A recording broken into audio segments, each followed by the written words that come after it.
সম্মানিত সুপ্রিয় দর্শক শ্রোতা, দেশ ও প্রবাস থেকে আপনারা যারা আমাদের ভিডিও শুনছেন এবং দেখছেন, সবাইকে আন্তরিক প্রীতি শুভেচ্ছা জানিয়ে শুরু করছি আজকের প্রতিবেদনে আসা এই সুইট আপুটির জীবনের গল্প কথাগুলো তুলে ধরছি। কেন এসেছিল প্রতিবেদনে বিস্তারিত আলোচনায় থাকছে।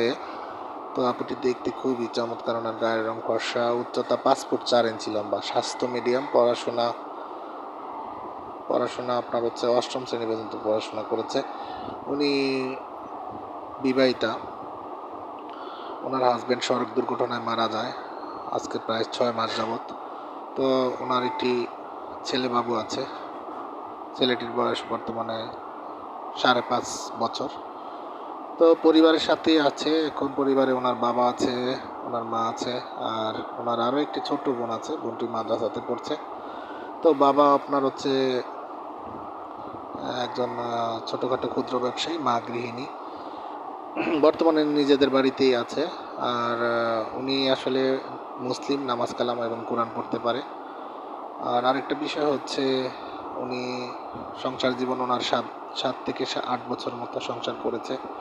তো দুর্ভাগ্যবশত হাজব্যান্ড মারা যাওয়ার পর থেকে আর শ্বশুর বাড়িতে ঠাঁই হয়নি। অনেক জঞ্জাল ঝামেলা লেগে আছিল। তো সেই কারণে মূলত বাবার বাড়িতে একবারই চলে এসেছে। তো এখন সিদ্ধান্ত নিয়েছে যে নিজের এবং বাচ্চার ভবিষ্যতের কথা চিন্তা করে একজন মনের মানুষের খোঁজে। তো পাত্রের বয়স একটু বেশি বা বিবাহিত হলেও চলবে। তো সেই ক্ষেত্রে পাত্রকে অবশ্যই কর্মটা একজন মানুষ হতে হবে। ওনার চাহিদা এটুকুই, আর কিছু নয়। আর উনি তেমন কোনো বেশি চাহিদা নিয়ে প্রতিবেদনে আসেনি বা কোনো সহযোগিতার জন্য আসেনি। তো আপনারা যারা এই ধরনের পাত্রীর খোঁজে বসে আছেন, যে অসহায় বা কোনো পাত্রীকে জীবনসঙ্গী বানাবেন, দেরি না করে স্ক্রিনে দেওয়া নাম্বার ওনার সাথে কথা বলে ওনার নাম, ঠিকানা, ডিটেলস সব কিছু ওনার মুখ থেকে জেনে সম্পর্ক তৈরি করতে পারেন। আর অবশ্যই আমাদের চ্যানেলটিকে সাবস্ক্রাইব করে রাখবেন। ভিডিও ভালো লাগলে একটি লাইক, কমেন্ট এবং ভিডিওটিকে শেয়ার করে চ্যানেলকে সাপোর্ট করবেন।